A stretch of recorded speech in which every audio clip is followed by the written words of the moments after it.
Grow Maestro here at Ohana No-Till Farm. Just want to give everybody an update on our Hugelkultur project. Some of you saw last year we built a really cool Hugelkultur and we put some pallets around the outside. So this year we've actually expanded and built a massive Hugelkultur mound. So we're here today to talk to you guys about that. So I want to show you how it starts. So Ian's here with Anton. This is our farm crew. Ian, why don't you tell us what we got right here? What is this big pile of debris here? Alright, so this is the beginning of our Hugelkultur. The way it starts out is with a lot of wood waste. So what we have is trimmings from landscaping jobs that have happened all around the Treasure Valley. We've got old lumber, we've got wood chips, and we've got a few other randoms like leaf mulch that's a little bit broken down, some weeds we've pulled on other parts of the farm. And this is all getting stacked up to make the bottom layer of our Hugelkultur, which is a continual composting method. So if we look down this way, we can see our completed Hugelkultur. Oh, very cool. This one started out the same way this looks right now. It's a pile of wood debris, and then that got compacted by a front loader. We just ran over the top of it, and we put topsoil on top of that, and on top of the topsoil, we've got some of our nice compost. So it's a 3-layer system, and that continues to provide nutrients for a really long time. And you know, by doing this, we're contributing to the soil mass, we're contributing to the biomass, sequestering carbon, just making soil for our future. You also create a lot of vertical space with it. The vertical space helps collect water, and we're actually planning on planting some fruit trees down at this area down here, acting as a natural kind of area to pull the water table up. We're also using the area down towards the front of the bed to plant in our melons and our cucumbers. We use some recycled chain link fencing. We just tied it together with some zip ties. And it already looks like they're loving it. So what do we have planted down here? It's a little windy, Anton. Can you speak up a little bit so we can hear what we have in this Hugelkultur? So right now we have some melons and cucumbers. I believe it's either a tiger melon or a lily melon. We built these trellising out of recycled materials. It's a chain link fence that we just zip tied together. The little plants down in here, and they're doing quite nicely.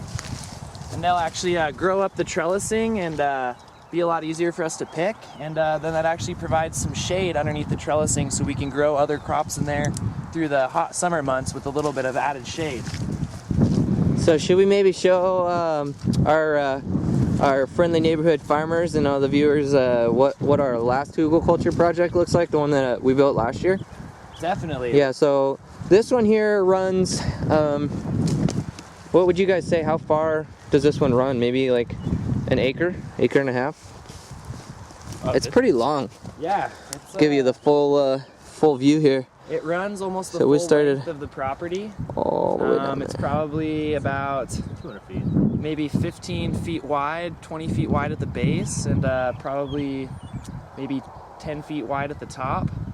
And it's probably about maybe 4 feet tall, maybe a little bit higher at some spots. But it's great because it'll provide a lot of vertical grow space and a lot of biodynamic growing surface. Very cool. Way cool. And another great aspect of the Hugelkultur is the fact that the compost actually stays a little bit warmer than the topsoil outside normally would. So we can actually get started a lot earlier. So these radishes in this our first Hugelkultur system are just absolutely cranking, and they're just tearing it up right now. So you can see we've got a little bit of drip line in there. That was just to kind of get it started, but we haven't had to use that in quite a while. Once you get a Hugelkultur soaked, it retains the moisture really, really well. So last year we had all these pallets, and we built this to contain the actual mass of the Hugel mound. So really cool looking, just not as practical from a time standpoint. And then we also really like having the ability on our larger mound here to drive around it a little bit easier, and having it be all one shape. But you can see here we've got an Easter egg radish. It's a good looking radish. It's pretty tasty. Yeah, it's really good looking. So That was really good. yeah, Fantastic. yeah. Try this radish. So this is Hugelkultur at Ohana No-Till Farm. And where can they find us on the web, Anton? www.ohananotillfarm.com. Right on. Website. What kind of social media are we on, Ian? We're on Facebook. Yep. Anything else there, David? Instagram. Instagram. Oh yeah. Is that Instagram. the bird? What's the one with the bird? I'm gonna go Twitter on Oh, that the one. Twitter. We Yeah. are Twittering. The Twitter. We are tweeting. We're Tweets tweeting. happen. Yeah, we tweet. Yeah. Oh, and as a side bonus, we did get our bees out here at the farm again this year. So thanks to Frank for bringing the bees out, and we're really excited to get some pollination happening here.